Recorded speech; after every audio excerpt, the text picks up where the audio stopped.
అందరికీ నమస్కారం అండి. ఇగో స్క్రీన్ మీద తృతీయ విభక్తి సూత్రాలు కనపడుతున్నాయా మీకు? కనబడుతున్నాయి మహోదయ. రైట్. ఇందులో తృతీయ విభక్తికి ఏ ఏ సంజ్ఞలు విధించుకోవాలి చెప్పండి. స్వతంత్ర కర్త,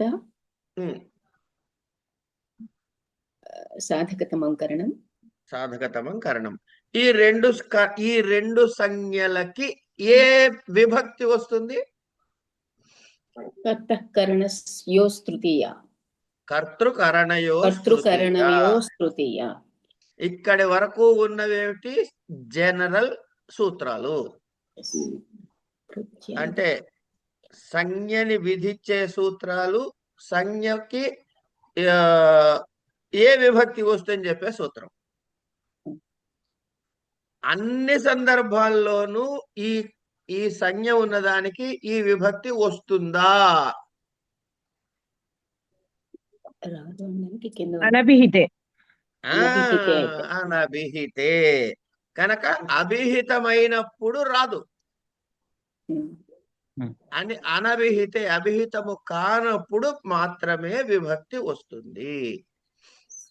ఏమిటి అనభిహితే అంటే అర్థం? క్రియాపదము ఏ కర్తృపదాన్ని సూచిస్తేనేమో అభిహితము, సూచించకపోతే కర్తృపదము కర్మపదం వద్దు. క్రియాపదం దేనిని సూచిస్తుందో అది అభిహితం.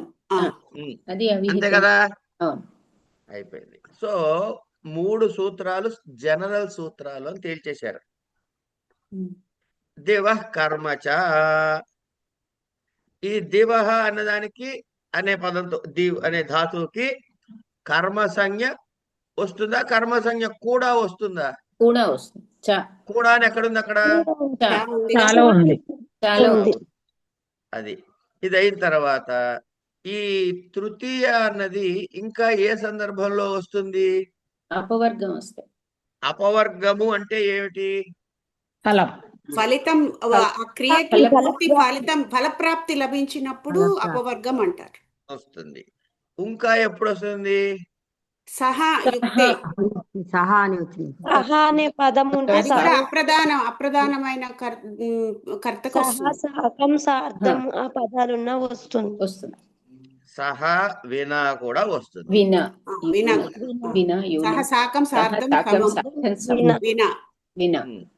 తర్వాత ఇంకా ఏనాంగ వికార అంటే ఇవన్నీ ఈ దివ కర్మచ దగ్గర నుంచి హేతౌ వరకు ఉన్నవన్నీ కూడా స్పెషల్ కండిషన్స్ లో వచ్చే తృతీయ. స్పెసిఫిక్ ఇలా ఉంటేనే వస్తుంది, అయితే రాదు కదా. ఇంతేనా తృతీయ విభక్తులు? ఇంకేమైనా ఉన్నాయా? సరే, పక్కన ఉన్నటువంటి దాన్ని ఏమంటారు, వార్తికాన్ని వదిలేసేయండి కాసేపు. అవి ఎట్లాగో దాంతో రిలేటెడ్ కాబట్టి దాన్ని పక్కగా పెడదాం. సూత్రాల వరకు చెప్పండి. ఇందులో ఏమైనా కష్టం ఉందా? లేదు గురుగారు, అసలు లేదు కదా. అసలు లేదు, కానీ పర్వాలేదు. అసలేం లేదమ్మా, చెప్పండి. ఏముందో చెప్పండి, పోనీ కాసేపు విందాం. అవన్నీ గుర్తుపెట్టుకోవాలి గురుగారు. ఇప్పుడు చెప్పారు కదమ్మా. మహోదయ అర్థం అవ్వడానికి బాగుంది మహోదయ, వినడానికి కూడా బాగుంది మహోదయ, గాని పేపర్ మీద ప్రెజెంటేషన్ కి బాగలేదు మహోదయ. అలా కాదమ్మా, ఆకలేస్తుంది, ఎదురుకుండా టిఫిన్ ఉంది, పళ్ళెల్లో పలహారం ఉంది, చేయి అక్కడికి వెళ్తోంది, కానీ తినాబుద్ధి కావట్లేదు మహోదయ అన్నట్టు నువ్వు చెప్పింది కదా. కాదు మహోదయ, తినడం బానే ఉంది మహోదయ, గాని పేపర్ మీద రాయడమే బాగాలేదు మహోదయ. ఎలా చేయాలి? పేపర్ తీసేయమని చెప్దాం, యూనివర్సిటీ వాళ్ళు చెప్దాం. పేపర్ ఇయ్యద్దు, ఇంకా నువ్వు కంప్యూటర్ లో టైప్ చేస్తామని చెప్దాం. తృతీయ విభక్తి తేలికేనా కాదా చెప్పండి, అది ఒక్కటి. తేలికే గురుగారు, తేలికే. బాగానే అర్థమయ్యాయి. Very good. అది ఒక్కటి చెప్పేస్తే నా బాధ నాకు తీరిపోతుంది. ఇప్పుడు ఈ చతుర్థి విభక్తి దగ్గరికి వద్దాం.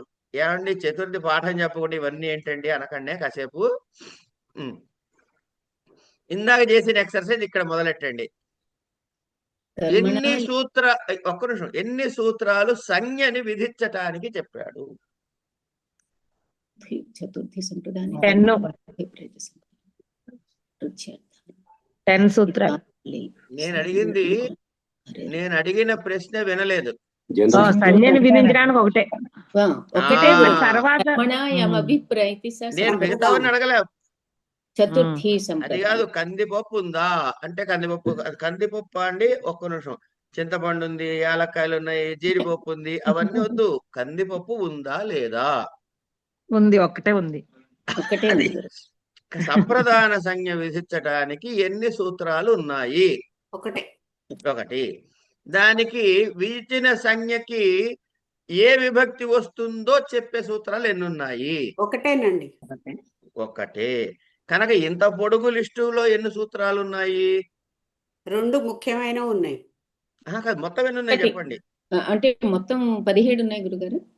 1 2 3 4 5 6 7 8 9 10 11 12 13 14 15 16 17. ఓకే, 17లో 2 తీసేద్దాం. ఓకే, 2 తీసేస్తే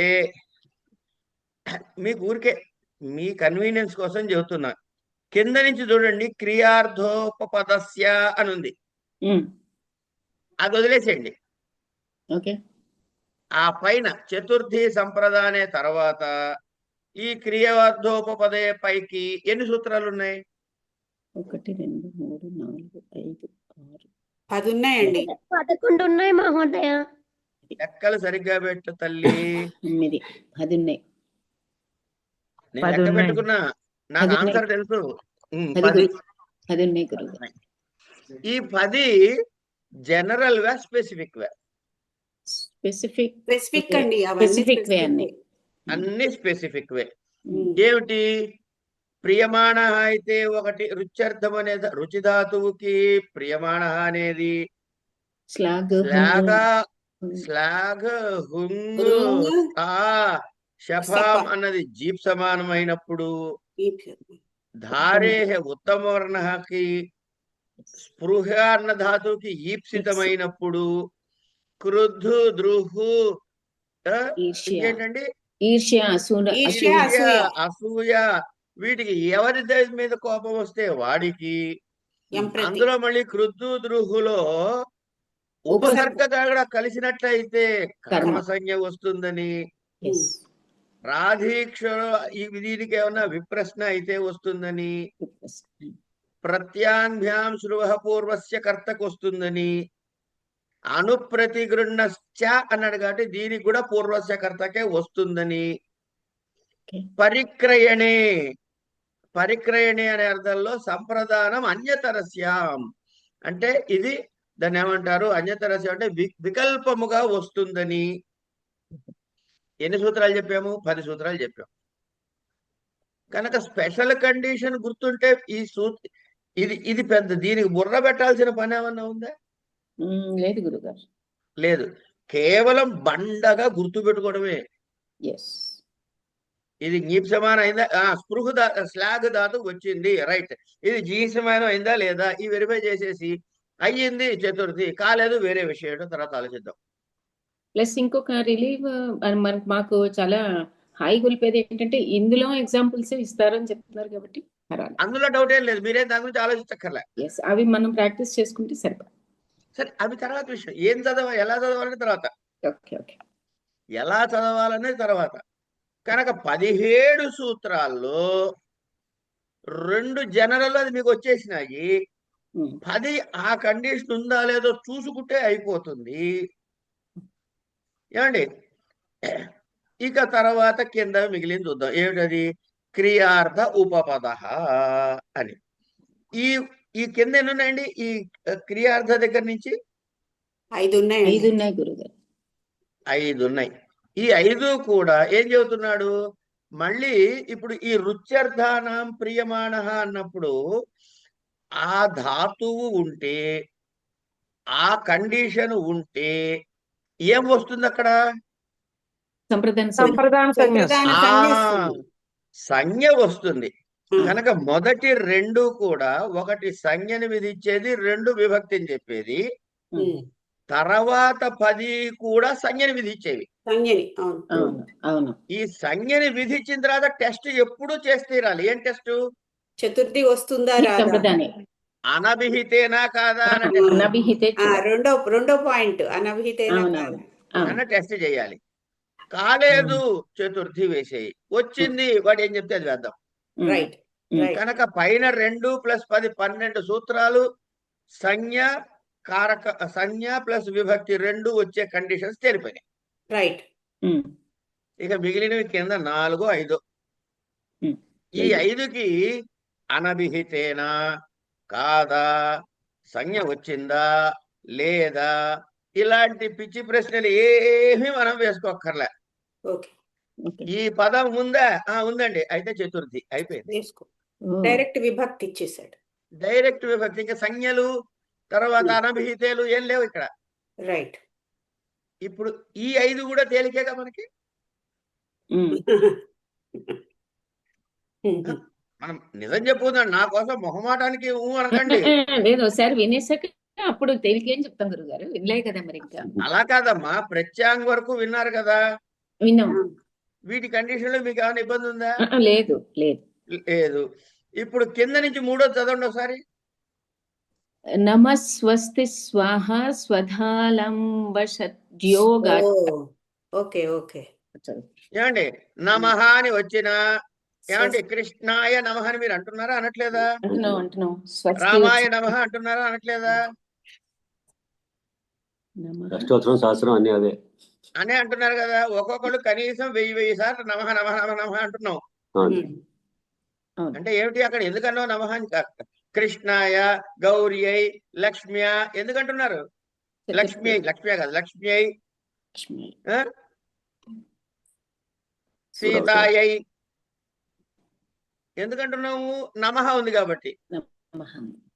కనుక నమః కనపడ్డా, స్వస్తి కనపడ్డా, స్వాహ కనపడ్డా, స్వధ కనపడ్డా, అలం కనపడ్డా, ఇది ఏం కనపడ్డా సరే అని చెప్పి చతుర్థులు వేసేటమే. వషట్ కనపడ్డా అంటున్నాడు. అస్త్రాయ ఫట్ అలా ఔషట్ అందులో వస్తుంది. అంగన్యాసం కరన్యాసం వస్తున్నాయి, అవునా కదా?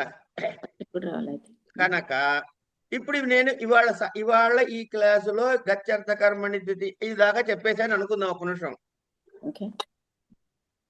ఏమండి చెప్పేస్తే మీకు నాకు ఇది ఈ 2 తృతీయ చతుర్థి గట్టిగా అవడానికి ఇన్ని రోజులు పడుతుందని ఒక నెంబర్ చెప్పండి.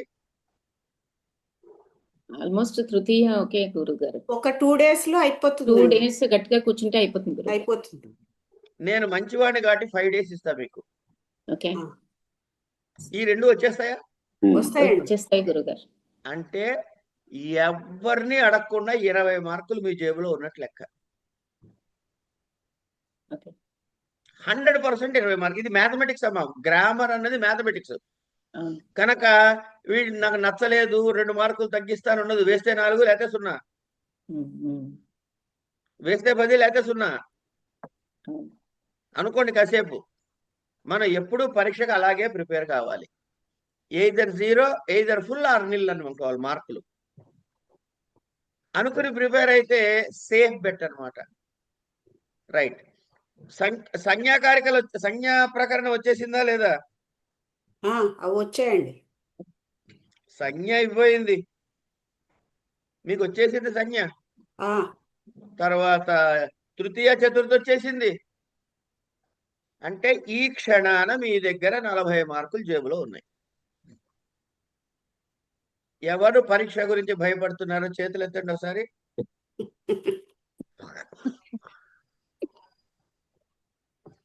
నేను చెప్తాను కదా గురుగారు, ఫస్ట్ సెమిస్టర్ అయ్యేదాకా ఈ భయం అనే భూతం వెనకాల కొంచెం ఉంటుంది, తర్వాత పో అంటాం. అది ఇంకోటి ఏమంటే గురువు గారిని వింటున్నంత సేపు పరీక్ష భయం పోయింది. ఆ తర్వాత పుస్తకం తెరవకపోతే మరి భయం ఉండేది. తెరవాలి కదా. ఏం అక్కర్లేదమ్మా. మీకు ఒక విషయం చెబుతా వినండి. ఫస్ట్ అండ్ ఫార్మోస్ట్ థింగ్ మనం పరీక్షల విషయంలో గుర్తుపెట్టుకోవాల్సింది ఏంటంటే, ప్రతి పేపర్లోనూ 2 ఎలిమెంట్స్ ఉంటాయి. స్టేట్మెంట్ నెంబర్ 1 ప్రతి పేపర్లోనూ 2 ఎలిమెంట్స్. 2 ఎలిమెంట్స్ ఉంటాయి. స్టేట్మెంట్ నెంబర్ 2 ప్రతి పేపర్లోనూ ఒక ఎలిమెంట్ అన్ని పేపర్లోనూ కామన్ గానే ఉంటుంది.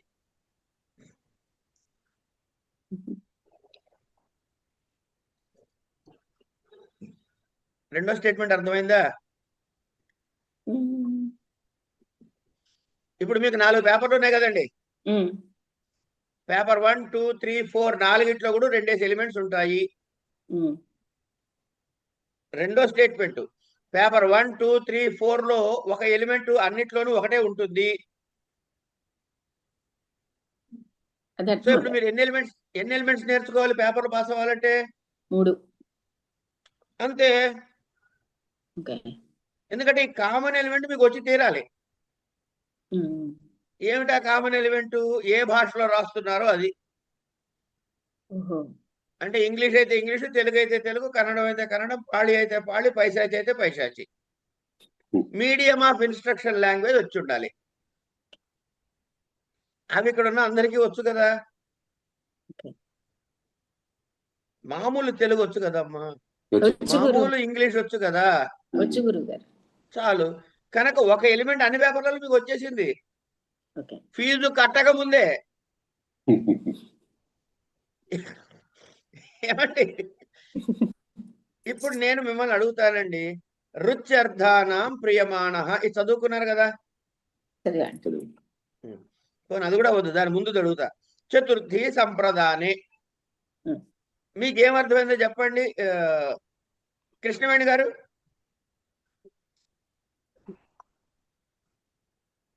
లేదా శ్రీనివాస్ గారిని అడుగుదాం. ఎం శ్రీనివాస్ గారు మీరు చెప్పండి సార్. చతుర్థి సంప్రదానే మీకు ఏమర్థం చెప్పండి, తప్పైనా పర్వాలేదు. నేను ఇంకా చదవాలి సార్ అంటే ఏం అర్థమైతే చెప్పండి. అదే సంప్రదానం ఆ సంజ్ఞ దేనికి వస్తుందో దానికి చతుర్థి విభక్తి వస్తుంది అన్నది. ఇంకొంచెం రిఫైన్ చేయండి.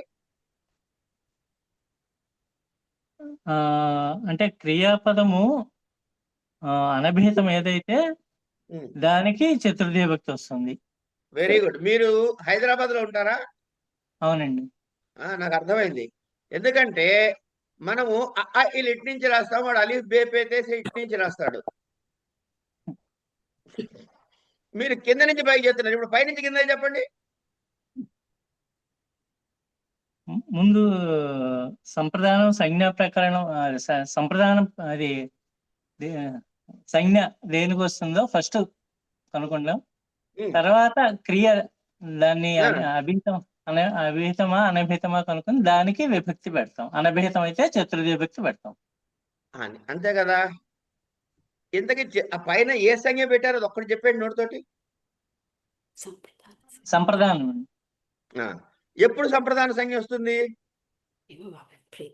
చూసి చెప్పండి. పైన బోర్డు మీద ఉంది క్లియర్ గా ఆన్సర్.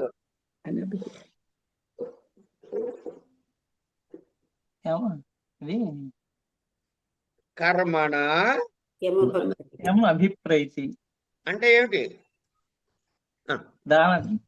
కర్మ చేత ఎవరు సూచించబడతారో, ఎవరు ఉద్దేశించబడతారో అంతేనా కదండి? అవునండి. ఇప్పుడు మీరు మాట్లాడిన తెలుగా లేకపోతే వ్యాకరణమా? తెలుగే. కర్మ, సంప్రదానం, చతుర్థి ఈ 3 మాటలే వ్యాకరణం. మిగతా అంతా తెలియ కదండి. కనుక మనం ఏం గుర్తుపెట్టుకోవాలి? 17 సూత్రాల్లో కర్మణ, ఏమభిప్రైతి, సంప్రదానం, చతుర్థి, ప్రియమాణః, ఈప్స్యమానః, ఉత్తమర్ణః, ఈప్సితః, ఎం ప్రతికోపః, తర్వాత విప్రశ్నః, పూర్వస్య కర్త. అయిపోయింది చతుర్థి. మిగతావన్నీ ఏంటి? తెలుగు. అంతే కదమ్మా. ఓహో అన్నారంటే వచ్చేసినట్టు లెక్క. అలా అనాలనే అనిపిస్తుంది కానీ ధైర్యం సాగట్లేదు. అలా కాదండి, మీ చేతిలో కర్ర ఉంది, మీకు చెప్పులు వేసుకుని ఉన్నారు, పైగా ప్యాంటుతో ఉన్నారు, ఎదురుకుండా కుక్క ఉంటే కొట్టడానికి కర్ర ఉంది, అది కరెక్టానికి వీలు లేకుండా ప్యాంటు షర్ట్ వేసుకున్నారు అయినా భయపడతారంటే అది మీ ఛాయిస్. అలా కాదు గురువు గారు, 98 విడివిడిగా 10 అలా చదివేస్తాము. పరీక్షలోకి వెళ్ళిన తర్వాత 98 మనకు కావాల్సిన సూత్రాలు గుర్తొస్తాయి లేదని భయం, అది మెయిన్. అవే వస్తాయమ్మా. అంటే దానికి పేరందేవి గారు అందుకనే ఇవి రోజు చదవమంటున్నారు ఆయన మనకి. వేడి ఇప్పుడే పుడుతోంది. అమ్మా ఎవరు మీకు ఒక చిన్న విషయం చెప్తా, ఒక సీక్రెట్ చెప్తా, ఎవరికి చెప్పకండి. నేను చాలా ఇంపార్టెంట్ సీక్రెట్ చెప్తాను మీకు. హైదరాబాద్ లో ఐఐటి కోచింగ్ లో ఎక్స్పర్ట్ అని అనగానే చెప్పే పేరేది? అందరికీ తెలిసిన పేరే చెప్పండి. రామయ్య అండి ఒకప్పుడైతే. అయిపోయి ఎప్పుడైనా సరే రామయ్య. అవును, మా అబ్బాయి అందులో చదివాడు గురువు గారు. Very good. ఇప్పుడు నెక్స్ట్ క్వశ్చన్. ఒకప్పుడు మరి మీకు తెలుసో తెలీదో నాకు తెలీదు, బ్యాంక్ ఎంట్రన్స్ ఎగ్జామ్స్ రాయాలి, బిఎస్ఆర్బి ఎగ్జామ్స్ రాయాలి అంటే ఫలా ఆయన దగ్గర వెళ్తేనే పాస్ అవుతాము అని ఒక పేరు ఉండేది ఒక ఆయనకి. సరే, పూర్ణచంద్రరావు గారని పేరు చెప్పేవారు. ఏమండి, ఇట్లా కొన్ని చదువులకి కాంపిటేటివ్ ఎగ్జామ్స్ కానీ వాటికి మీరు అక్కడికి వెళ్ళండి ఐఏఎస్ అనగానే ఏదో కోచింగ్ పేరు చెప్తారు. నేను ఐఏఎస్ చదువుతా అనుకుంటా, ఫలానా సెంటర్కి వెళ్ళవయ్యా హైదరాబాద్ లో అంటారా అనరా? మీకు సీక్రెట్ తెలుసా? వీళ్ళందరికీ ఒక కామన్ డినామినేటర్ ఉంది. ఇది నేను గమనించా. వాళ్ళు ఏ పాఠాలు చెప్పరు. కాదు, మీ చేత చచ్చేటట్టు అరగదీసి చేయిస్తారు. కనుక what works for everybody, mind you, not for 1 or 2, what works for everybody, ప్రతి వాడికి పనిచేసేది ఏమిట్రా అంటే ఇండస్ట్రీ, కష్టించటం. వాళ్ళు ఇంటెలిజెంట్ బ్యాంక్ చేసుకోరమ్మా. ఇంటెలిజెంట్ కి ఒక ఎడిషనల్ క్వాలిఫికేషన్ తెలియకుండా వస్తుంది, బద్ధకం. ఇంతే కదా చదువుకుందాలి, 17 సూత్రాలే చదువుకుందాలి అనుకుంటాడు, నాలంటాడు. అంటే నేను ఇంటెలిజెంట్ చెప్పుకోవడం లేదు, మీకు తెలియట్లేదు ఆ విషయం. అంటే రాబిట్ టార్టాయిస్ లాగా అన్నమాట. అబ్సల్యూట్లీ కష్టపడి చేసేస్తారు వీళ్ళు. కనుక ఇండస్ట్రీ ఎప్పుడు ఫెయిల్ కాదండి. Intelligent can fail, but industrious student never fails, even in work environment. కనుక మనం చేస్తుంది ఏంటి, 1కి 10 సార్లు చదివితే వద్దన్నా వస్తుంది. ఇంకో చిన్న ప్రశ్న వేస్తా. ఏంటంటే మనం అందరం బావులు చూసాం కదా, బావి దీనికి గిలక లేని బావిలు కూడా ఉంటాయి కొన్ని. దానికి ఏం చేస్తారు, పెద్ద గనేట్ రాయి లాంటిది లావు రాయి పడేస్తారు దాని మీద. దాని మీద నుంచి తాడు లోపలికి దోసి నీళ్లు తీసుకుని పైకి తీసుకొస్తాం. నా ప్రశ్న ఏంటంటే తాడు మెత్తదా రాయి మెత్తదా? ఈ ప్రశ్న 100 సార్లు అడుగుంటా, మళ్ళీ అడుగుతా అంతే. మెత్తది కానీ రాయి కూడా రాయి కూడా గాడి పడుతోంది. రాయే గాయపడితే బుర్ర గాడి పడదండి. కాస్త 10 సార్లు చదివితే. అవును గురుగారు. దీనికి రూల్ ఏంటంటే లలితా సహస్రనామం, విష్ణు సహస్రనామం మొదట్లో అని చదువుతాం, తర్వాత పుస్తకం అక్కర్లే, పుస్తకాపేక్ష లేకుండా చదువుతున్నారు. ఎందుకు చదువుతున్నారు అంటే నోటికి వచ్చేసింది అంటారు. నోటికి రావటం కాదు, ఆ క్షణంలో అది వెంటనే మీకు తెలియకుండా వచ్చేస్తూ ఉంటుంది. దీని ఇంగ్లీష్ లో పేరుంది, అసంకల్పిత ప్రతీకార చర్య, రిఫ్లెక్స్ యాక్షన్. చదువుతాం అనగానే టకటగా తనుకు వచ్చేస్తూనే ఉంటుంది అది. ఇవి కూడా అంతే. దీనికి ఏ సబ్జెక్ట్ అయినా మీరు భయపడకండి. బాగా భయం ఉన్న వాళ్ళు ఇంకో 2 సార్లు ఎక్కువ చదవండి, అంతే తేడా. ఇవన్నీ వచ్చేస్తాయి, గుర్తొస్తాయి. మిగతాది మీరు తెలుగు మీకు వచ్చింది, ఇంగ్లీష్ మీకు వచ్చింది, సంస్కృతంలో రాస్తే సంస్కృతం వస్తేనే రాస్తారు.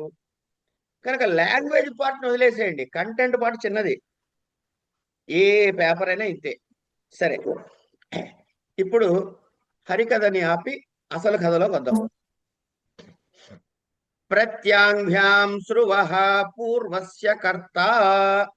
ఇది చెప్పలేదన్నారు కాబట్టి ఇక్కడి నుంచి చెప్తా.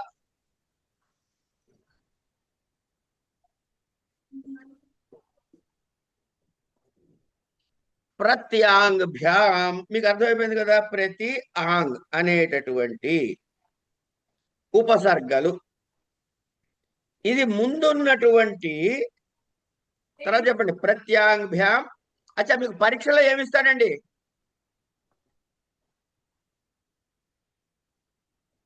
ఇది ఇస్తాడా ఇవిడ? ప్రత్యాంగ్భ్యాం శ్రువః పూర్వస్య కర్త అనే వాక్యం ఇస్తాడా ఇవిడ? ఇస్తాడండి. ఇస్తాడు. కనకదుర్గ గారు ఇవాళ క్లాస్ మొత్తం మీరే మాట్లాడాలమ్మా, ఎందుకంటే మీరు భయపడుతున్నారు ఏదో చెప్పారు కనుక మీ భయం ఇవాళ పోగొట్టడం నా వ్రతం. ఇవాళ ఏ ప్రశ్న వేసినా మీరు ఒక్కళ్ళే సమాధానం చెప్పండి. సరే గురుగారు. ఈ రేపటి నుంచి ఒక్కొక్కళ్ళని ఏరుకుంటా, మాట్లాడకుండా మౌనమే నీ భాష పాట పాడుకునే వాళ్ళందరినీ ఏరుకుంటా. ఓకే. ఇవాళ కనకదుర్గ గారు మీకు పరీక్షలో ఏమిటది? నేనేమన్నాను? అన్నమ్మా పైకి. ప్రత్యాంగ్యాం శ్రువః పూర్వస్య కర్త అని ఇస్తాడు కదా అక్కడ. ఇందులో మీకు ప్రత్యాంగ్భ్యాం అనగానే ప్రతి ఆంగ్ అనే 2 ఉపసర్గలు వినపడ్డాయా లేదా? వినపడ్డాయి. చివరిలో పూర్వస్య కర్త అంటే ముందున్నటువంటి కర్త అని అర్థమైందా లేదా? అర్థమైంది. ఇప్పుడు అర్థం కాని పదం ఏమిటి? శ్రువః. అవునా కదా? అవునండి. శ్రువః అంటే శ్రువః కూడా అర్థమైందండి నాకు. ఏదైతే వినిపించబడుతుందో ముందు కాదు కాదు కాదు. మీరు ఎప్పుడు ఇంకోటి చెప్తా. రైట్, మీరు చెప్పింది చాలా కరెక్ట్ తల్లి. వినపడింది. మీకు ఏం వినపడింది అంటే ప్రతి ఆంగ్ అనేటువంటి ఉపసర్గలు వినపడ్డాయి. ఉపసర్గ దేనికి ఉంటే ఉపసర్గ అంటాం మనం, చదువుకున్నాం అక్కడ. ధాతువుకి ముందుంటే ఉపసర్గ. Very good, very good. కనుక ఇప్పుడు ఇందులో ధాతువు నేర్చుకోవాలా వద్దా? తీసుకోవాలి. ఆ శృ అనేది ధాతువు కదా. అవును. కనుక శృధాతువు కంటే శృధాతువుకి ఏది? శృధాతువు ప్రతి ప్లస్ ఆంగ్ అనేటటువంటి ఉపసర్గలతో కూడి ఉన్నప్పుడు ఎవరికి వస్తుంది సంప్రదాన సంజ్ఞ? అనండి పైకి. పూర్వస్య కర్త ఆయనకు వస్తుంది. ఇంతకీ పూర్వస్య కర్త అంటే ఏమిటో తెలియాలి ఇప్పుడు, అంతేగా మనకి. ఈ సూత్రంలో మనకి పీక పట్టుకునేది పూర్వస్య కర్త ఏమిటో తెలియాలి. అది ఎప్పుడు తెలుస్తుంది? ఉదాహరణ చూస్తే తెలుస్తుంది. చూసేద్దాం. కింద చదవండి. ఏం రాశాడు? వృత్తి చదువుకుందాం ఇప్పుడు. ఆభ్యాం పరస్య శృణోతేర్యోగే పూర్వస్య ప్రవర్తనారూపస్య వ్యాపారస్య కర్త సంప్రదానం స్యాత్. విప్రాయ గాం దదాత్. గాం ప్రతిశృణోతి లేదా విప్రాయ గాం ఆశృణోతి. అందుకని ఇక్కడేం రాస్తాడు? విప్రాయగాం ప్రతిశృణోతి ఆశృణోతి వా అంటాడు. అంటే ఏం చెప్పాడు? విప్రేణ మహ్యం దేహీతి ప్రవర్తిత ప్రతిజానీతి ఇత్యర్థః. ఏమండి, ఇప్పుడు ఓ బ్రాహ్మణుడు వెళ్ళాడండి. వెళ్ళి ఎవరో రాజుగారి దగ్గరికి వెళ్ళాడు. అయ్యా, నాకు ఇంట్లో ఏం కావాలి, ఇబ్బంది ఉంది, ఒక ఆవును దానం ఇప్పించండి బాబు అని అడిగాడు. అడిగాడా లేదా? అడిగిన వాడు కర్త అవుతాడా కదా? అవును. స్వతంత్ర కర్త. ఆ అడిగిన దానికి రిజల్ట్ గా ఆ పెద్ద మనిషి, ఆ రాజు, ఆ యజమాను ఎవడో ఒక ఆవుని ఇస్తున్నాడు వీడికి. ఆవుని ఇస్తున్నవాడు కర్త అవుతాడా కాడా?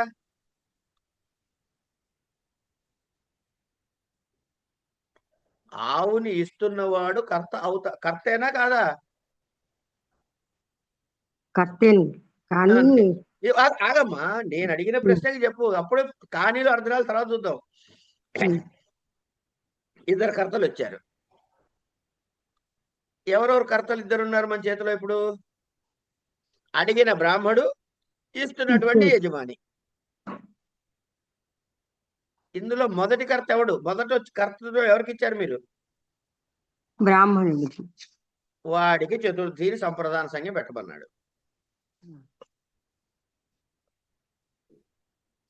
విప్రహ, దీనికి చతుర్థి విభక్తి ఏమిటి?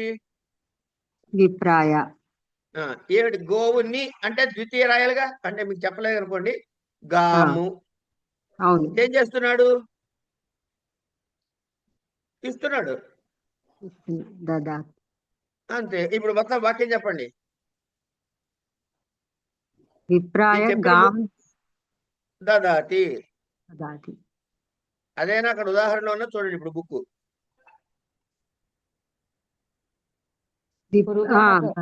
విప్రాయ గాం ప్రతిశృణోతి ఆశృణోతి వా అని ఇచ్చాడు. అంటే ఏమిటి దాని కింద? విప్రాయగాం ప్రతిశృణోతి, విప్రాయగాం అదేంటి ఆశృణోతి అనేది ఉదాహరణ.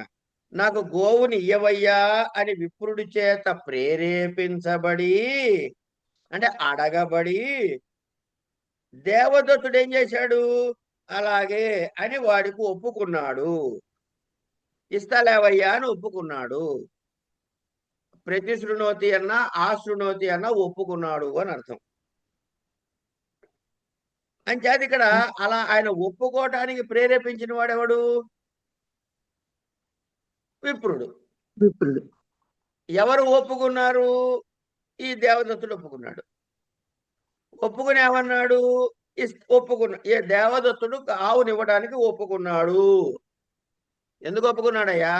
ఆయన అడిగాడు కాబట్టి. కనుక ఆయనకి చతుర్థి సంప్రదాన సంఖ్య ఇచ్చేయి. విప్రాయ గాం ప్రతిశృణోతి, విప్రాయ గాం ఆశృణోతి. అయిపోయిందా లేదా? ఎన్ని ఉపసర్గల గురించి మాట్లాడుకున్నాం? 2. గురుగారు, అంటే ఇప్పుడు మనకి మెయిన్ సూత్రం ద్వారానేమో దానకర్మ ఎవరిని ఉద్దేశించి చేస్తామో వచ్చింది. ఇక్కడ అడిగి ఎవరికి ఒప్పుకున్నామో వాళ్ళకి వస్తుంది. అంతే. మీ పేరు కనకదుర్గా? కాదు గురుగారు. పర్లే ఊరికే సరదాగా అన్న, కంగారు పడద్దు. అయితే ఇప్పుడు ఇక్కడ ఉన్నటువంటి ఉపసర్గలేమిటి, ధాతు ఏంటి చెప్పమ్మా కనకదుర్గ గారు? ప్రతి ఆంగ్ ఉపసర్గలు, ధాతువు ప్రతిశృణోతి. ఇప్పుడు మేము ఎవ్వరం మాట్లాడం, మీరే మాట్లాడతారు. తర్వాత సూత్రం చెప్పండి. అను ప్రతి గుణశ్చ. అను అన్నది ప్రతి అన్నది ఏమిటి? ఉపసర్గలు. ఉపసర్గలు. ఉపసర్గ వచ్చింది అంటే మీకు ఇంకా ఏం దొరకాలి?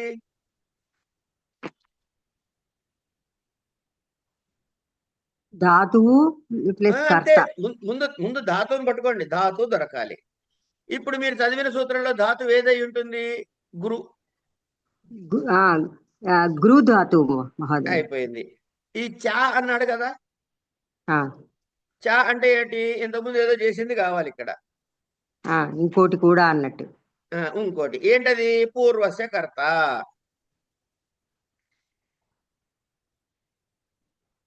పూర్వస్య అంతే కదమ్మా? అవునండి. ఇప్పుడు ఏమైంది? ప్రతి ఆంగని వచ్చినప్పుడేమో శృధాతువుతో వెతుక్కుంటాము. అనుప్రతి వచ్చినప్పుడు ఏమన్నా గురుని ధాతువు కూడా వెతుక్కుంటాము. ఏం చేస్తాం అప్పుడు? పూర్వస్య కర్త ఎవడో వాడికి సంప్రదాన సంజ్ఞ ఇస్తాము. ఇప్పుడు కింద ఇచ్చిన వృత్తి చదవండి. ఆభ్యాం గృణ్యాతే కారకం పూర్వ వ్యాపారస్య కర్తృభూతముక్తం సంజ్ఞ స్యాత్. ఉక్తం సంజ్ఞ స్యాత్. కర్తృభూత విడగొట్టి ముక్త సంజ్ఞ స్యాత్ అన్నారు అనుకోండి, వాడికి సంజ్ఞ రాకుండా పోతుంది అని అర్థం వస్తుంది. కర్తృభూతం ఉక్త సంజ్ఞ స్యాత్. ఏం సంజ్ఞ చెప్పావయ్యా? సంప్రదాన సంజ్ఞ చెప్పాను. హోత్రేను గృహాతి, హోత్రేను ప్రతి గృహాతి వా. ఎందుకు అను చెప్పాలి, ప్రతి చెప్పాలి. అందుకని హోత్రే చతుర్థివిలో చెప్పాడు. హోతృ శబ్దానికి చతుర్థి విభక్తి హోత్రే, మాతృ శబ్దానికి చతుర్థి విభక్తి మాత్రే, పితృ శబ్దానికి చతుర్థి విభక్తి పిత్రే, ధాతృ శబ్దానికి చతుర్థి విభక్తి దాత్రే. అయిపోయింది. కనుక హోత ప్రథమం శంసతి, తను తమ అధ్వర్యు ప్రోత్సాహయతి ఇత్యర్థః. అంటే ఇది యజ్ఞ భాగంలో జరిగే ఒక ప్రక్రియ అమ్మ ఈ సూత్రం. ఈ ఉదాహరణ, సూత్రం కాదు, ఈ ఉదాహరణ. యజ్ఞంలో ఏమవుతుందంటే, ఇది ఒక్కటి చెప్పేస్తా, సోదైనా వినేయండి కొంచెం. ఏంటంటే యజ్ఞంలో యజమాని యజమాన పత్ని ఇద్దరు ఉంటారు. ఏమండి? యజమాని యజమాన పత్ని ఉంటారు ఇద్దరు. తర్వాత వేదాలెన్ని? 4. ఒక్కొక్క వేదానికి ఒక ప్రధానమైన పండితుడు, ఆయనకి సహాయంగా ముగ్గురేసి ఉంటారు. అంటే ఒక వేదానికి ఎంతమంది ఉంటారు? 4. 4. 4 4 16. 16 + 2 18. ఏమండి వ్యాకరణం చెప్పండి, లెక్కలు అడుగుతారంటే నాకేమ్మా. 18 మంది ఉంటే గానీ యజ్ఞం పూర్తి కాదు.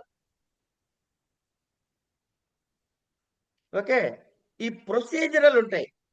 నాకు తెలుసు ఇప్పుడు నెయ్యి వెయ్యాలని, కానీ నేను ఒక ఆయన అడుగుతా, ఇప్పుడు ఇందులో ఏమున్నాయి? ఈ 4 వేదాలు ఉన్నాయి కదా.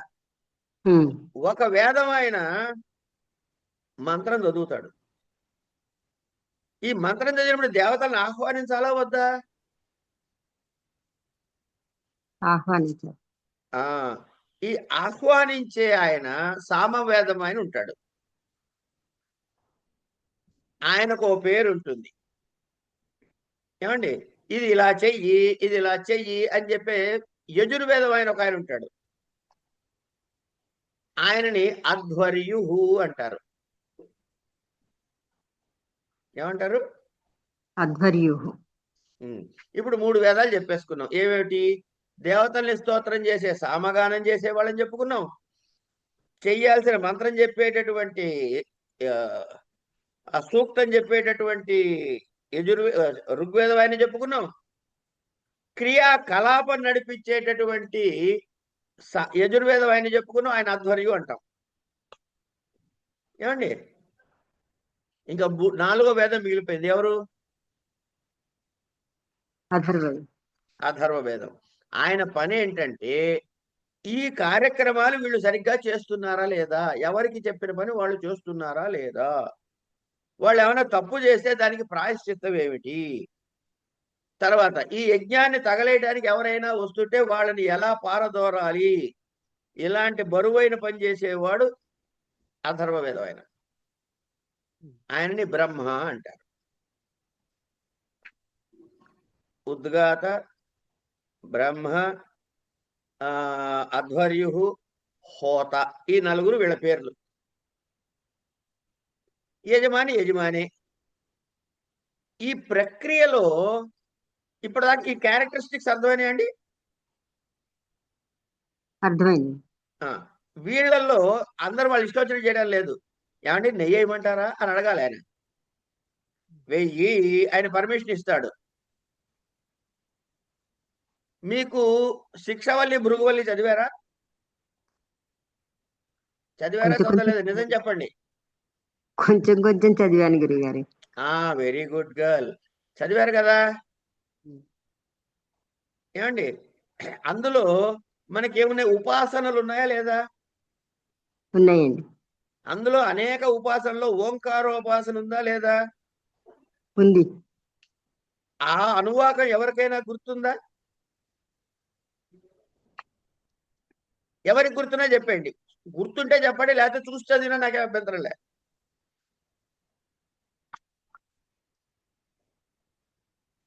ఓమితి ఫలానా అంటాడు, ఓమితి శకంశతి, ఓమితి ఫలానా, ఓమితి అని చెప్తారు కదా. అక్కర్లేదు, రండి రావు గారు, అక్కర్లే.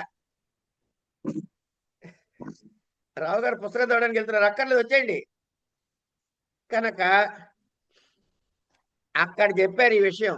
ఆయన అడిగాడు, ఈయన ఒప్పుకున్నాడు, ఆయన చేశాడు, ఈయన చెప్పాడు, అదే అక్కడ ఉంది. అవును.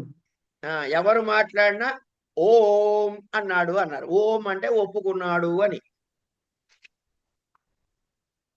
ఈ యజ్ఞ ప్రక్రియని మీకు అక్కడ ఆ మంత్రంలో చెప్పారు. ఓం ఇది శకుంశతి శంశతి అన్నాడు కదా. ఇప్పుడు ఇక్కడ మళ్ళీ చదవండి. ప్రథమం శంశతి, హోత ప్రథమం శంశతి, తం అధ్వర్యు ప్రోత్సాహయతి ఇత్యర్థః. అంచేది ఇక్కడ పూర్వస్యకర్త వచ్చాడా లేదా? వచ్చాడండి. ఇప్పుడు పూర్వస్యకర్త ఎవరు? ఇక్కడ రెండు కర్తలు ఉన్నాయి.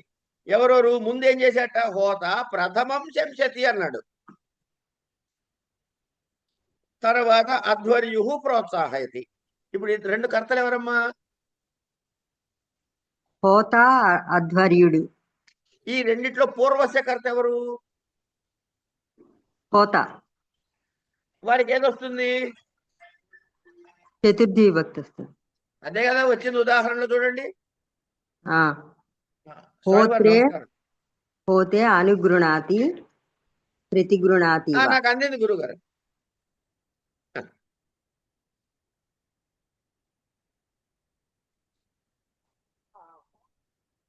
అవునండి, అవును స్వామివారు,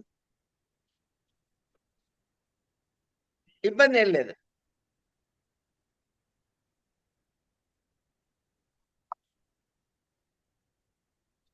అలాగే మీ ఆజ్ఞ మా పరిపాలన.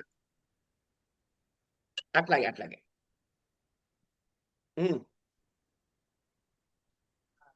ఏం అక్కర్లేదు.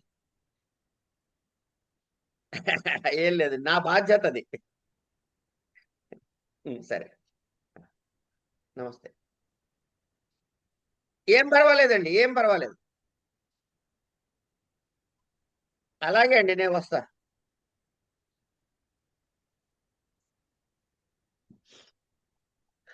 ఇప్పుడు కనకదుర్గ గారు ఈ సూత్రంలో మీకు అర్థం కాని అంశం నాకు చెప్పండి.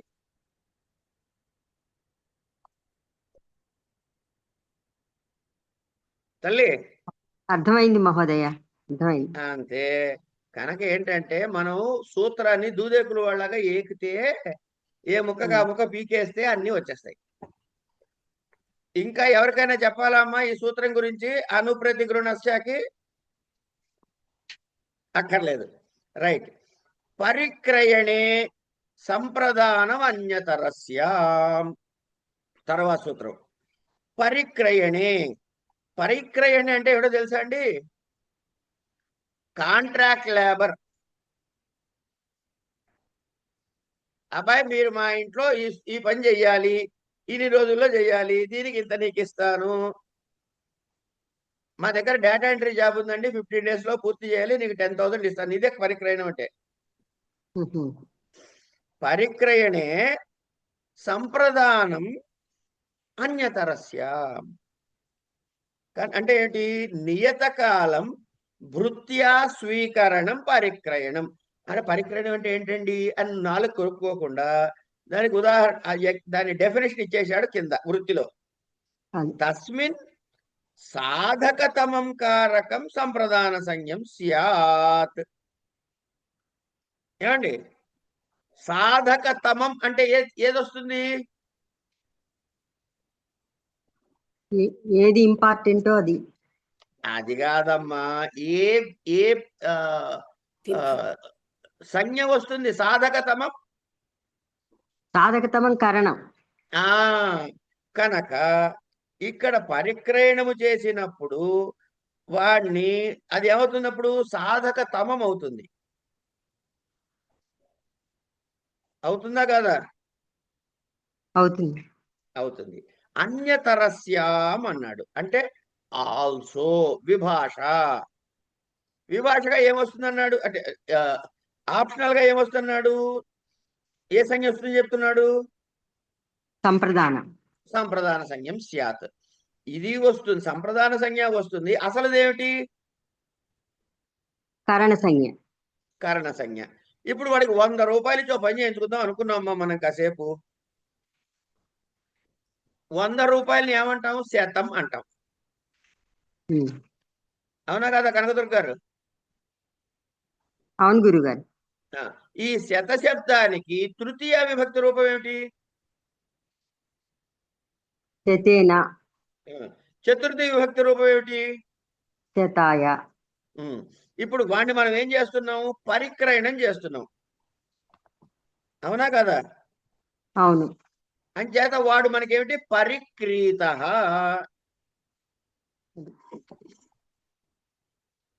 అవునా కదా? అవును, కర్మణి ప్రయోగంలో చెప్పారు. పరిక్రీత. ఎంతతో? శతేన. 100తో. 100తో ఉన్నదానికి సంప్రదాన సంజ్ఞ వచ్చింది, సాధక తమం అని చెప్పి కాబట్టి కరణ సంజ్ఞ వచ్చింది. ఆ రూపాయలు చెప్పేయండి పుస్తకం చూడకుండా. శతాయ శతేన శతేన శతాయ వా పరిక్రీణ. పరిక్రీత. పరిక్రీత.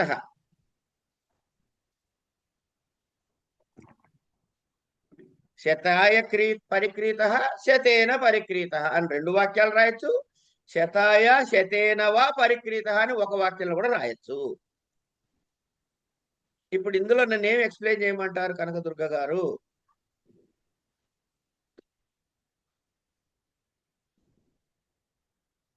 తల్లి మీరు చెప్పిన తర్వాత ఇంకా అడిగేందుకు ఏం ఉండదు మహోదయ, అంత చక్కగా చెప్పారు.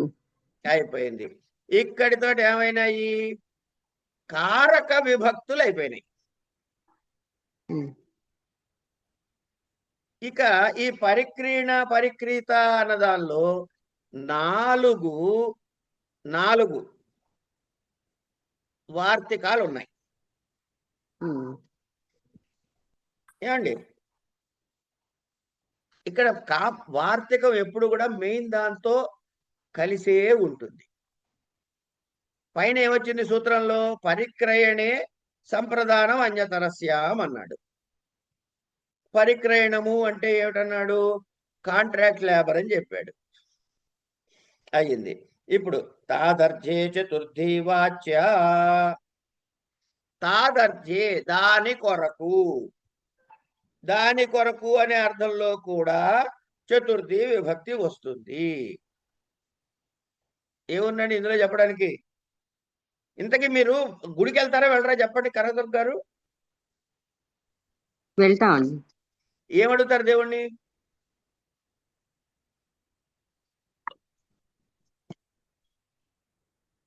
చల్లగా కాపాడు, నాకు అప్పులున్నాయి డబ్బులు ఇప్పించు, లేకపోతే నాకు ఇవే వద్దు, నాకు వయసు అయిపోయింది, నాకు ముక్తి ప్రసాదించు, ఇవే అడుగుతాను దేవుని పోయి. అంతే.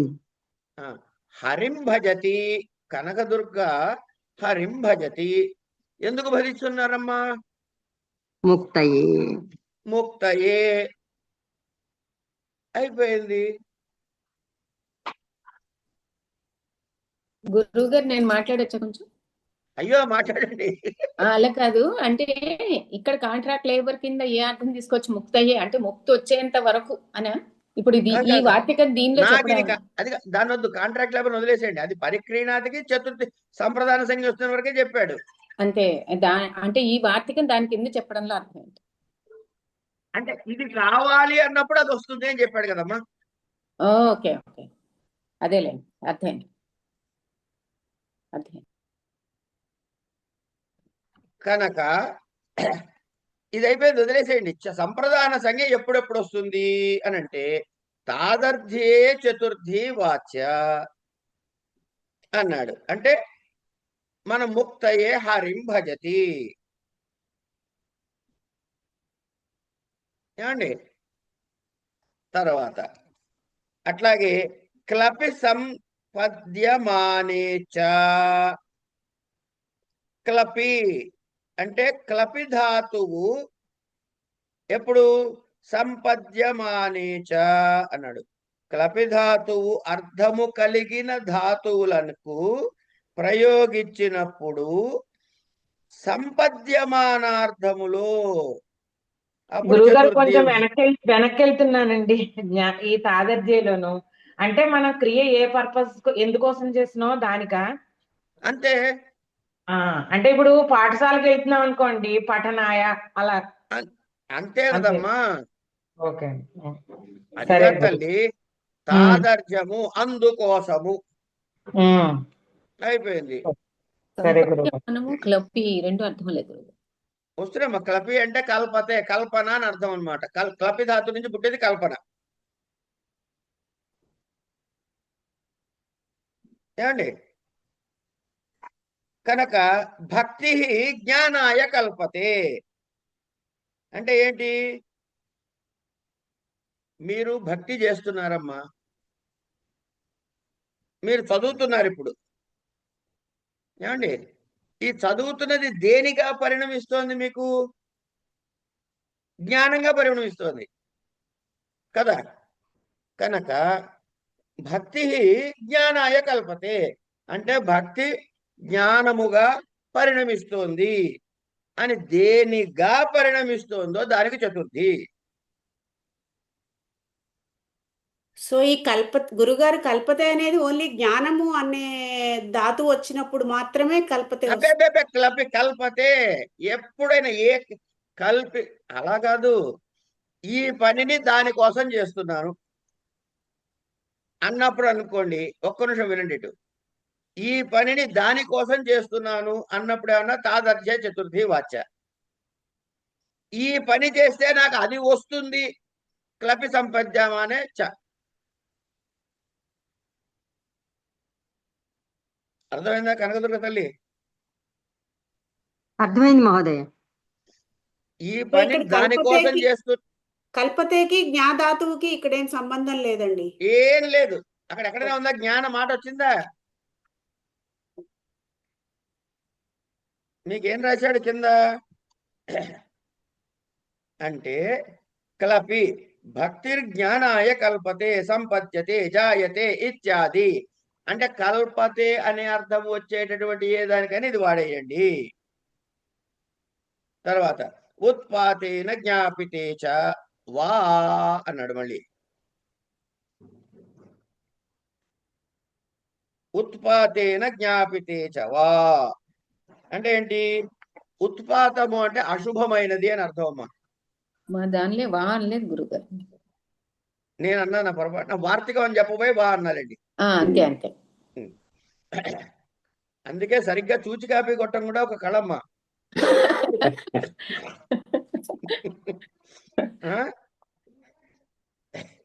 కనుక అశుభాన్ని సూచించే ఆకస్మికంగా జరిగేటటువంటి పంచభూత ప్రకోతాన్ని ఉత్పాతము అంటారు. అది గాలి కావచ్చు, వాన, నీరు కావచ్చు, అగ్ని కావచ్చు, ఏదైనా కావచ్చు. అంచేత మనకు దాన్ని ఏమంటారు, ఈదురు గాలి వచ్చిందో లేకపోతే భయంకరమైన గాలి వచ్చిందో అనుకోండి,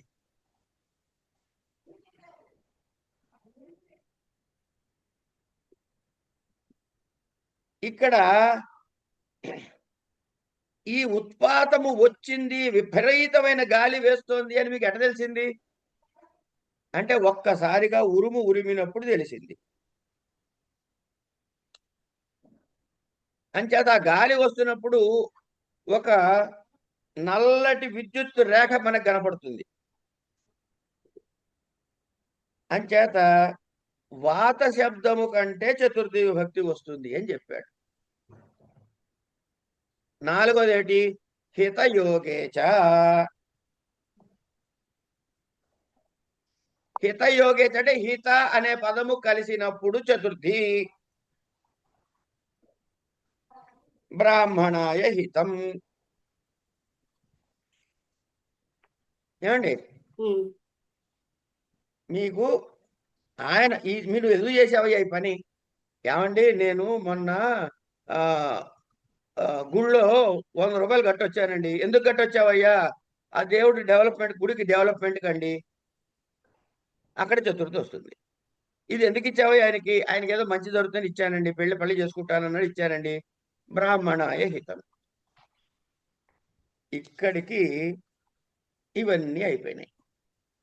తర్వాత గురుగారు ఒక్క డౌట్ అండి.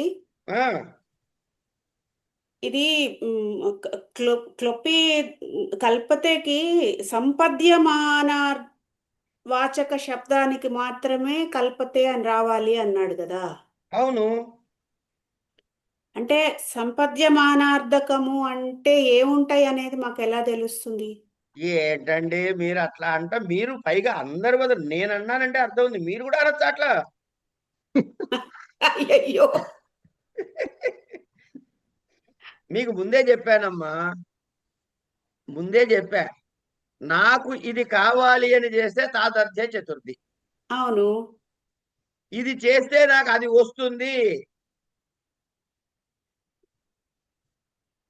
నేను డబ్బులు సంపాదిస్తాను, నేను పేరు సంపాదిస్తాను, నేను ఆస్తి సంపాదిస్తాను, నేను కోపం సంపాదిస్తాను, నేను శత్రుత్వం సంపాదిస్తాను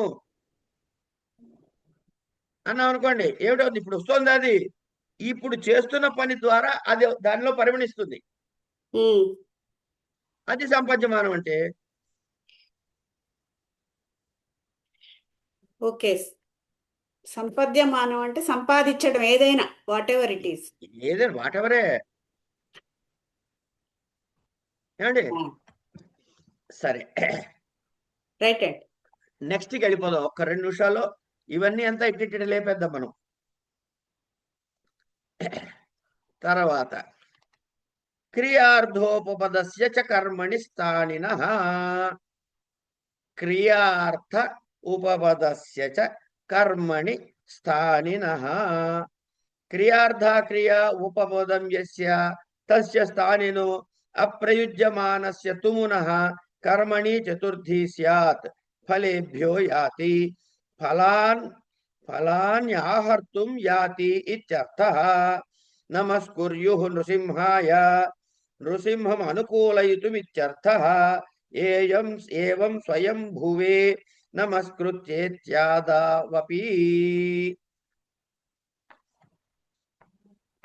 ఏం లేదండి. ఏమండి, నేను ఇప్పుడు సుధ గారి ఇంటికి వెళ్ళి రావు గారు లేరా అమ్మా అన్నాను అనుకోండి, ఆవిడ ఏమంటారు? పళ్ళకి వెళ్ళారండి అంటుంది ఆవిడ. పళ్ళకి వెళ్ళటం ఏంటండి? పళ్ళు తెచ్చుటకు అని కదా, పళ్ళు కొనుటకు అని వస్తుందా రాదా? ఇప్పుడు ఈవిడ మాట్లాడిన మాటలో కొనుటకు అనే మాట ఉందా లేదా? లేదు. ఉందా లేదా? లేదు. నేను మా ఇంట్లో నరసింహస్వామికి దండం పెట్టానండి అంటుంది. ఎందుకు పెట్టింది దండం? ఆయన నన్ను అనుగ్రహించాలని పెట్టింది, అంతే కదమ్మా? పండ్ల కొరకు, అనుగ్రహం కొరకు అనుకోవచ్చు అని రావాలి అక్కడ. ఆ మాటలు మిస్సింగ్. దాన్ని ఏం చేస్తాం అంటే పళ్ళు తేవడానికి అన్నాం కదా, అట్లాగే నరసింహస్వామిని ప్రీతి చేసుకొనుటకు అంటున్నావా లేదా? ఆ మాటలు వాడుతున్నావా ఇక్కడ? వీటికి ఇవి రావాలంటే ఏం మాట్లాడతాం? తుమ్మున్ అనే ప్రత్యయం వేస్తాం. ఓకే, అంతే కదా. ఫలాన్ ఆహర్తుం యాతి. భగవాన్ అనుకూలయితుం నమస్కరోతి.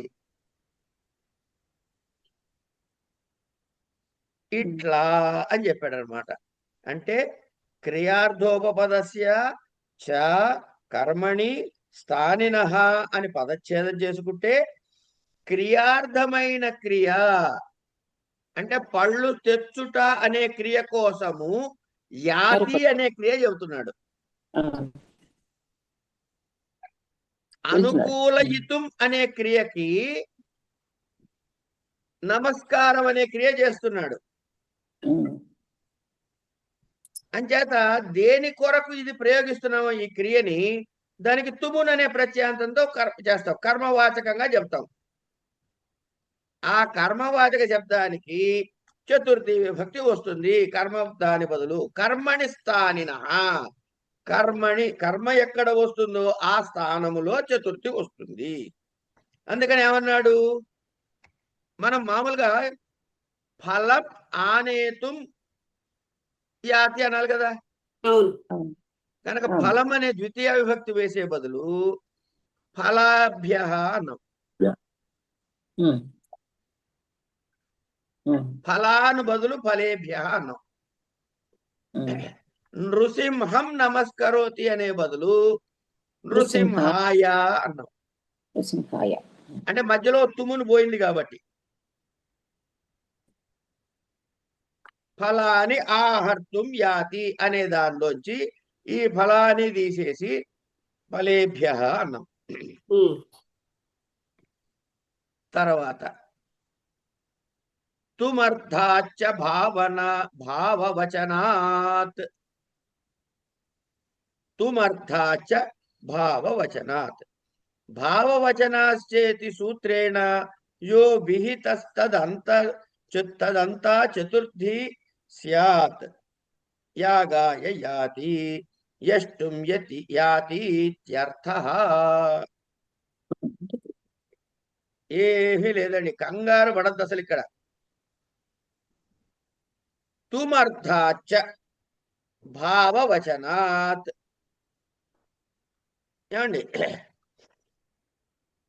తుమర్థాత్ చ భావవచనాత్ అని పదచ్ఛేదం చేసుకోవాలి.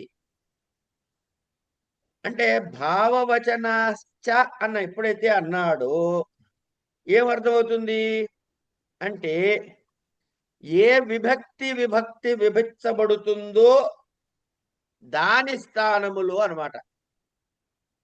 పై సూత్రం చూడండి ఒకసారి, క్రియార్థోపపదస్య చ కర్మణి స్థానినః అని చెప్పాడు.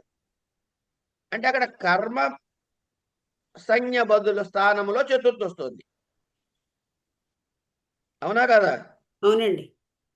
ఇక్కడ ఏమంటున్నాడు, తుమర్థాచ భావవచనాత్. అంటే నువ్వు ఈ సూత్రం చేత ఏ ప్రత్యయాంతం కంటే కూడా చతుర్థి విభక్తి వస్తుంది. కేవలం కర్మని కాదు, మిగతా ఏదైనా సరే. యాగాయ యాతి, యాగమును చూడటానికి వెళ్తున్నాడు ఆయన. అంచేత యాగ శబ్దము కంటే చతుర్థి విభక్తి వచ్చింది. యష్టుం యాతి అంటే యాగం చేయటానికి వెళ్తున్నాడు అని అర్థం. యాగాయ యాతి అని అంటే ఏమర్థము, యష్టుం యాతి. ఇప్పుడు తాగత్యకి దీనికి తేడా ఎక్కువ కనిపించట్లేదు, ఏంటి తేడా అండి? కనిపించకపోతే తర్వాత కనబడుతుంది. ఓకే. అక్కడ తాదర్థి అంటే దాని కొరకు అన్నారు. ఇక్కడ దేనికైనా ఏ పర్పస్ కు వెళ్తున్నా సరే చెప్తున్నాడు. అంచేత ఇక్కడ ఏం చెప్తున్నాడు, విధించబడినటువంటి ప్రత్యయాంతము కంటే భావవచనములలో కంటే తుమర్థములో అంటే యాగాయ యాతి అంటే ఏంటి, యాగం కర్తుం యాతి, యష్టుం యాతి అనే అర్థం అన్నమాట. చెప్పు, వెళ్ళోసారి మెన్షన్ చేయ 10:30కి.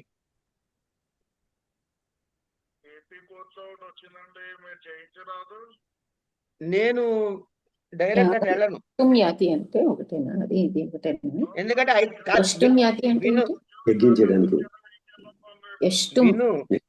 అంటే యజ్ఞం చేయడం. నేను ఐటమ్ నెంబర్ 1 ఉంది కనుక నేను అక్కడి వేరే కోట్లోంచి కదలటానికి లేదు.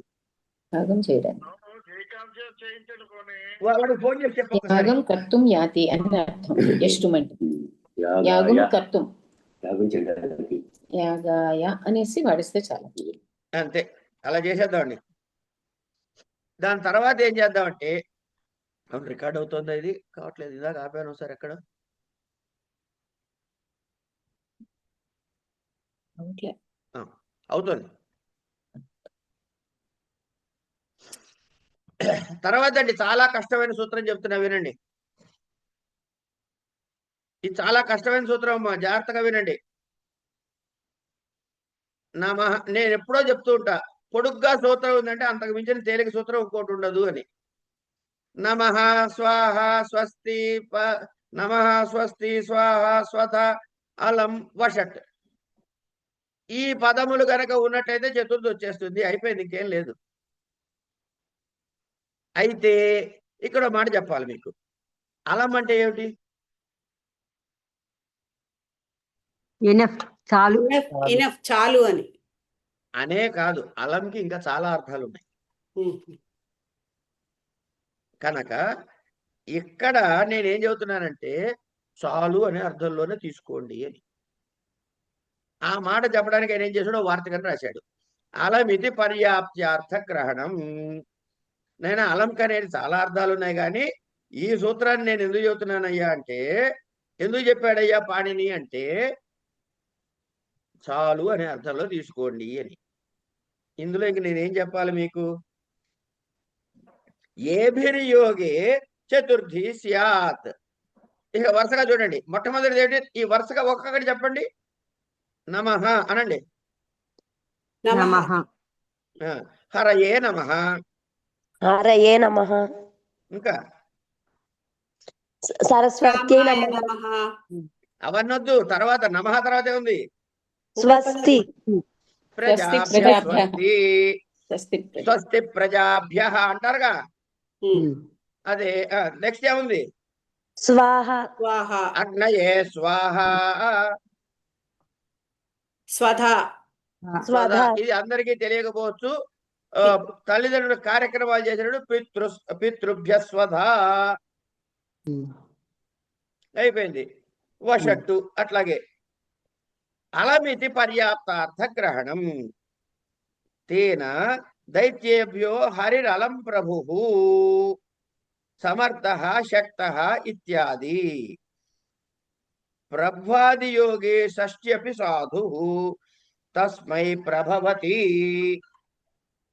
స యేషాం గ్రామణీరితి నిర్దేశాత్ తేన ప్రభుర్. ఇక్కడ చెప్పు.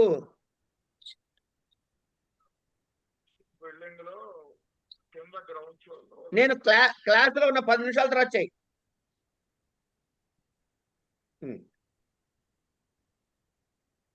ప్రజాభ్య స్వస్తి. స్వస్తి శబ్దంతో యోగం ఉంది కదా, కనుక దానికి చతుర్థి వచ్చేసింది.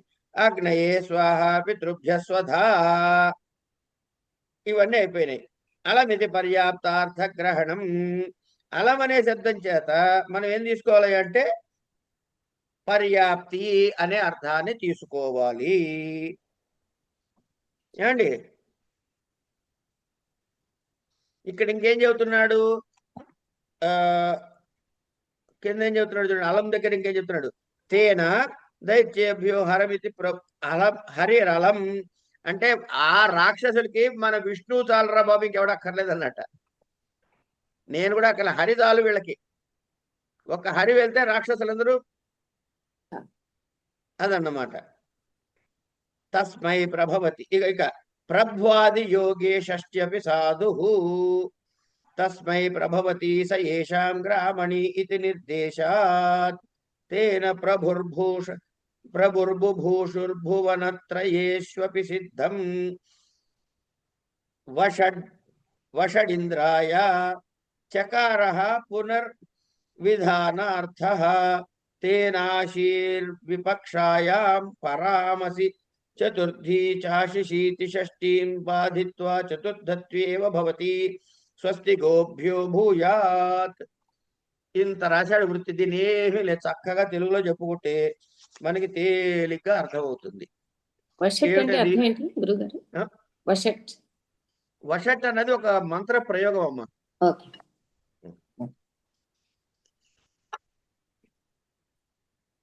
మనము మీకు పికాయి ఒషట్ అంటాం కదా అంగన్య. అదే అంటే అక్కడ అర్థం అవ్వలేదు నాకు. వషట్ అంటే ఓకే మంత్ర ప్రయోగం. అది ఒక ప్రయోగం. అట్లాగే ప్రభు, సమర్థ, శక్త మొదలైన శబ్దాలతో కూడా సంబంధం ఉన్నట్టు అలం శబ్దంతో పాటుగా ప్రభు, సమర్థ, శక్త అంటే వీడు సరిపోతాడు వాడికి అని చెప్పడం అనమాట. ఇట్లాంటి శబ్దాలతో యోగం ఉన్నప్పుడు కూడా చతుర్థి విభక్తి వస్తుంది. అందుకని ఏమన్నాడు? దైత్యేభ్య హరిరలం అనొచ్చు, దైత్యేభ్య హరి ప్రభు, దైత్యేభ్య హరి సమర్థ, దైత్యేభ్య హరి శక్త అనే ఇవి కూడా సిద్ధిస్తాయి అని చెప్పాడు. అయితే ఈ ప్రభు మొదలైన శబ్దాలున్నాయే వీటితో సంబంధం ఉన్నప్పుడు ఏమన్నాడు అక్కడ? చతుర్థి ఉండండి, నాకు కనపడలేదు మళ్ళీ ఎక్కడ. ప్రభ్వాది యోగే షష్ఠ్యపి సాధువు కనుక చతుర్థే కాదురా నాయన, షష్ఠీ విభక్తిలో చెప్పినా కూడా పర్వాలేదు. ఎందుకుట మాట చెప్పాడు? ఇక్కడ చూడండి, అక్కడ చదవండి, వాక్యం చెప్పాడు చదవండి. తేన ప్రభుర్భూభూషరిచ్చేతి సిద్ధం. ఏమండి? కాదు తస్మై ప్రభవతి స ఏషాం గ్రామణీరితి నిర్దేశాత్. ఈ నిర్దేశాత్ అంటే అర్థం ఏంటంటే అమ్మా, ఒక్కసారి ఇది వినేయండి, పుస్తకం చదవకండి. కొన్ని ఎక్స్ప్లెనేషన్ ఉండదు, రూల్స్. కానీ పాణిని సూత్రాల్లో అక్కడ షష్ఠిలో వాడుంటాడు. అందుకని పాణిని గారు వాడారు కాబట్టి మనం కూడా వాడుకోవచ్చు అని చెప్పాడు అనమాట. ఇలాంటి ఉదాహరణ ఇంతకుముందు ఒకటి చెప్పా. ఎక్కడ చెప్పాను? ఎవరైనా చెప్పగలరా?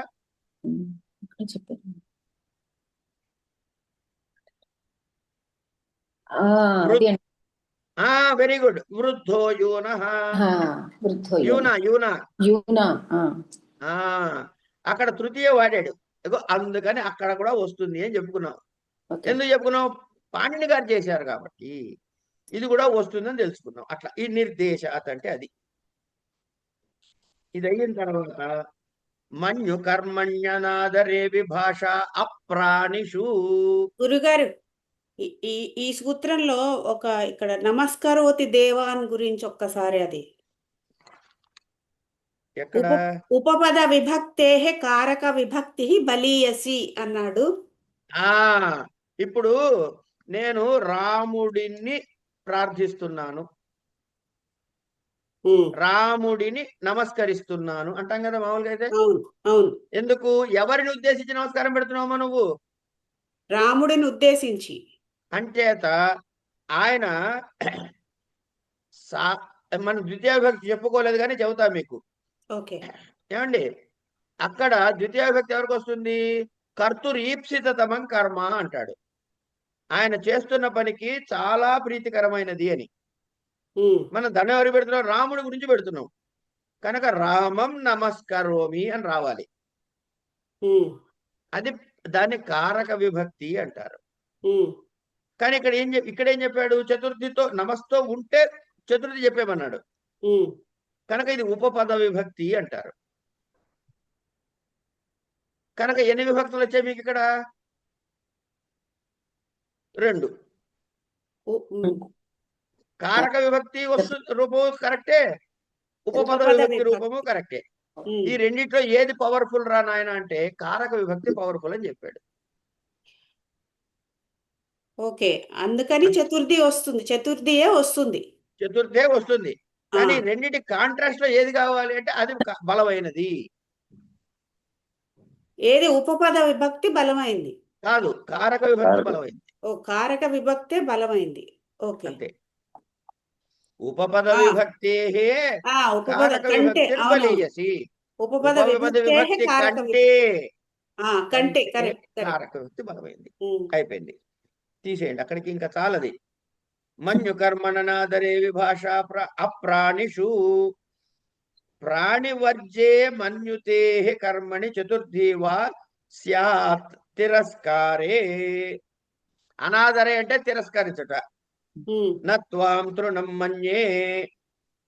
అరే నువ్వు ఇక్కడి నుంచి పోతలకి ముందు నువ్వు నాకు గడ్డిపోత కన్నా తక్కువ అంటాను చూసారా కోపం వచ్చినప్పుడు. ఆ ఎదుటి వాడి మీద మనకు అనాదరం కలిగింది. వాడిని దేంతో పోలుస్తున్నాం? అప్రాణిషు, గడ్డిపోతతో పోలుస్తున్నాం. అప్పుడు ఏమొస్తుంది అంటే గడ్డిపోత కంటే అని చెప్పినప్పుడు నువ్వు తృణం అని చెప్పి ప్రథమలో చెప్పచ్చు, తృణాయ అని కూడా చెప్పచ్చు అనమాట. ఓకేనా? అది అయిపోయింది. తర్వాత వార్తిక ఒకటి ఉందండి. నత్వాం తృణం మన్యే. తర్వాత నిర్దేశత నత్వాం తృణం మన్యే అని కూడా చెప్పచ్చు. అయిన తర్వాత అప్రాణిష్వపానీయ నౌకాకాన్న శుక శృగాల వర్జస్వితి వాచ్యం అన్నాడు. పైన సూత్రంలో ఏముందండి? మన్యు కర్మని ఒకటి కోపంతో అసహ్యంతో చెప్పాలి, అనాదరంగా చెప్పాలి. తర్వాత ఇంకేం చెప్పాడు? అప్రాణిషు చెప్పాలి. అవునా కదా? 3 కండిషన్స్ ఉన్నాయి అక్కడ. ఇప్పుడు ఇటు రండి. ఇప్పుడు ఇటు వస్తే ఎటు వచ్చారు? ఇక్కడే ఉన్నాం గురుగారు. కాకహ అంటే కాకి, శుకహ చిలక, శృగాలహ నక్క. ఇవన్నీ అప్రాణిషుల ప్రాణివాచకాల అప్రాణివాచకాల? ప్రాణివాచకాలేగా. ప్రాణివాచకాలు కనుక అప్రాణిష్విత్యపనీయ, అప్రాణిషు అనే మాటని పక్కకి పెట్టి నౌ కాకాన్న శృగాల వర్జేష్వితి వాచ్యం. ఈ అప్రాణివాచకాలు కాకుండా ఈ 4 పదాలకు కూడా ప్రాణివాచకాలైనా కూడా మన్యు కర్మలో అనాదర విషయంలో చతుర్థి వస్తుంది. నువ్వు కుక్కకన్నా హీనంగా అంటాం కదండి మనం. అది అపవాదండి, పైదానికి అపవాది. అంతే. నవ్వు అంటే నవ్వు అన్నా మనకి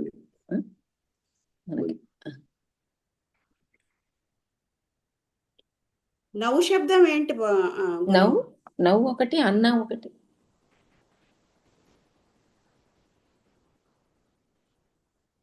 శుకం తెలుసు, శృగాలం తెలుసు, శృగాల, కాక తెలుసు, కాక తెలుసు. నవ్వు అండ్ అన్న. నత్వా నావం మన్యే. ఇది తర్వాత అన్న శబ్దము. ఈ 2 కూడా ప్రాణివాచకాలు కావు. ప్రాణివాచకాలు కావు, కానీ అవి కూడా ఈ లిస్టులో కలిపారు. అవి అక్కడ చెప్పలేదు కాబట్టి. నవ్వు అన్నది ప్రాణివాచకం కాదు. నావా అండి, నావా. ఓహో, నావా. ఓకే. నవ్వు అన్న అంటే అన్నమండి, అన్న. అన్నమేనా? Okay okay okay. తర్వాత చివరిది గత్యర్థ కర్మణి ద్వితీయ చతుర్థ్యౌ చేష్టాయాం అనధ్వని. ఇక్కడ ప్రధానం అనధ్వని.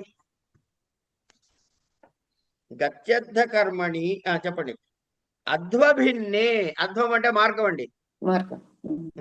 అధ్వభిన్నే గత్యర్థానాం కర్మణి ఏతే చేష్టాయాం గ్రామం గ్రామాయ వా గచ్చతి. చేష్టాయాం కిం? చేష్టాయాం అని ఎందుకు అన్నారు ఇక్కడ? మనసా హరిం వ్రజతి. అనధ్వనీతి కిం? అనధ్వం అని ఎందుకు అనాలి? పంథానం గచ్చతి అనేది ఉదాహరణ చెబుతున్నమాట. చేష్టాయాం కిం అంటే ఎందుకు అది పెట్టాలి అంటే దానికి చెప్పిన ఎగ్జాంపుల్ మనసా హరిం వ్రజతి అని. అనధ్వని అని ఎందుకు పెట్టాలయ్యా అంటే లేకపోతే ఈ రూపం సిద్ధిస్తుంది, పంథానం గచ్చతి అని.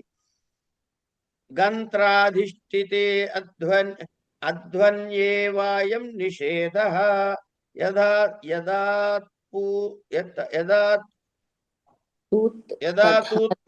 యదాతూత్పదాత్ పంథా ఏన క్రమితుమిష్యతి తదా చతుర్థీ భవత్యేవ ఉత్పథేన పథే గచ్చతి. వినేయండి ఇది. గత్యర్థ కర్మణి ద్వితీయ చతుర్థ్యౌ చేష్టాయా అనధ్వని అని పదచ్ఛేదం చేసుకోవాలి. అధ్వ భిన్నమైనటువంటి గత్యర్థక ధాతువుల కంటే ఎన్నైనా ఉండండి, గత్యర్థక ధాతువులు ఎన్నైనా ఉండండి, కంటే ఏ అర్థంలో? కర్మార్థంలో. గత్యర్థ కర్మణి అన్నాడు కదా, కర్మార్థములో ఏమొస్తాయిట? ద్వితీయ చతుర్థి విభక్తులు వస్తాయి. అసలు కర్మార్థం అంటే ద్వితీయ రావాలి, ఇక్కడ చతుర్థి కూడా వస్తుంది. ఎందుకు? చేష్టార్థం గమ్యమానం అప్పుడు అయినప్పుడు. ఇక్కడ చూడండి, ముందు నెంబర్ 1 గత్యర్థక ధాతువు కావాలి, కర్మణి అంటే కర్మార్థంలో రావాలి. ఏమి వస్తాయి అప్పుడు? ద్వితీయ వస్తుంది, చతుర్థ వస్తుంది. ఏముండాలి అక్కడ? చేష్టాయాం అంటే ఒక యాక్టివిటీ, ఒక చేష్ట కనపడాలి, అంటే కదలిక అన్నమాట. చేష్ట అంటే మూమెంట్, కదలిక కనపడాలి. తర్వాత అధ్వభిన్నం అనధ్వని, అధ్వభిన్నం కావాలి అన్నాడు. ఇన్ని కండిషన్స్ ఫుల్ఫిల్ అయితే ఇవి వస్తాయి, ద్వితీయ గాని చతుర్థి గాని వస్తుంది. ఎట్లా? గ్రామం గచ్చతి అంటాం. గ్రామం అంటే ఎక్కడికి వెళ్తున్నాడు వాడు? గ్రామానికి వెళ్తున్నాడు కనుక గతి ఉందా? గచ్చతి అంటే గత్యర్థమే కదా. ఎక్కడికి వెళ్తున్నాడు? గ్రామానికి. అంచేత ద్వితీయ వస్తుంది. తర్వాత అనధ్వని ఎలా అయింది? మార్గము కానీ వస్తున్నా లైన్ గా చెప్తున్నా కదమ్మా. గత్యర్థం కదా ధాతువు. గ్రామం అన్నది ఒక కర్మణ ప్రయోగమేనా కాదా? వెళ్తున్నాడంటే నడక చేష్ట గమ్యమానం అవుతోందా లేదా? కరెక్ట్. రోడ్డు మీద వెళ్తున్నాడు, కారులో వెళ్తున్నాడు అని చెప్పాడా? అనధ్వని. అందుకని గ్రామం గ్రామాయవా గచ్చతి.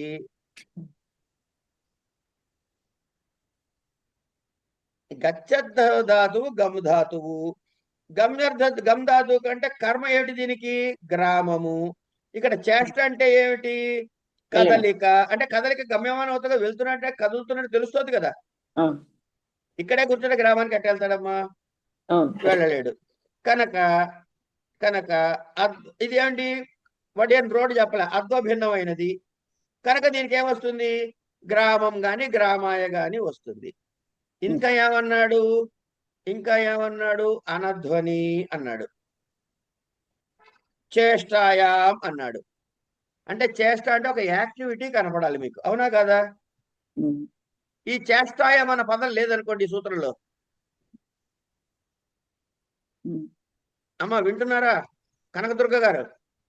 వింటున్నాను. మీరు ఏ ఊళ్ళో ఉంటారు? విజయవాడ.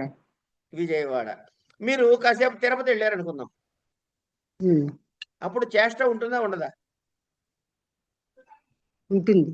ఉంటుంది. కానీ ఇంట్లో కూర్చుని అబ్బా తిరుపతి అండి, అప్పుడు నేను వెళ్ళానండి అనగానే మీ కళ్ళ ముందు వెంకటేశ్వర గుడి, ఆ పక్కన లడ్డూల కౌంటరు, వెంగమాంబ, దేవుడు కాదండి, మీతో అందరు కనపడుతున్నాయా లేదా? కనపడుతుంది. వెళ్ళారా లేదా? వెళ్ళాం. మనసుతో వెళ్ళారు. ఇక్కడ చేష్ట ఏముంది? లేదుగా. లేదు. కనుక ఏం చెప్తారు ఇక్కడ? మనస హరిం వ్రజతి వరకే అంటారు గాని, ద్వితీయ వచ్చి అంటారు గాని కర్మని హరయే అనరు. అవును, అంతే. తర్వాత అనధ్వనీతి కిం పంథానం గచ్చతి అన్నాడు.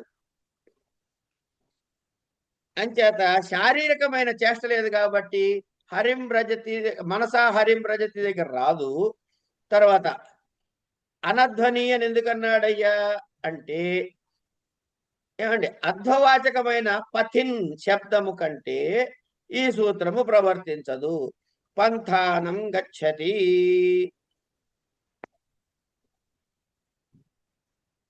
అంటే వెళ్ళేవాడు ఆ యాత్రికుడు అనే శబ్దం అక్కడ.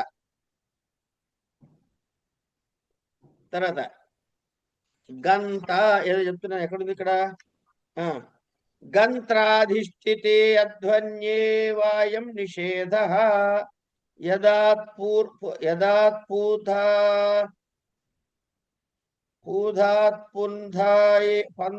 పంథాయేవాక్రమితు ఇష్యతే తదా చతుర్థీ భవత్యేవ ఉత్పథేన పథే గచ్చతి.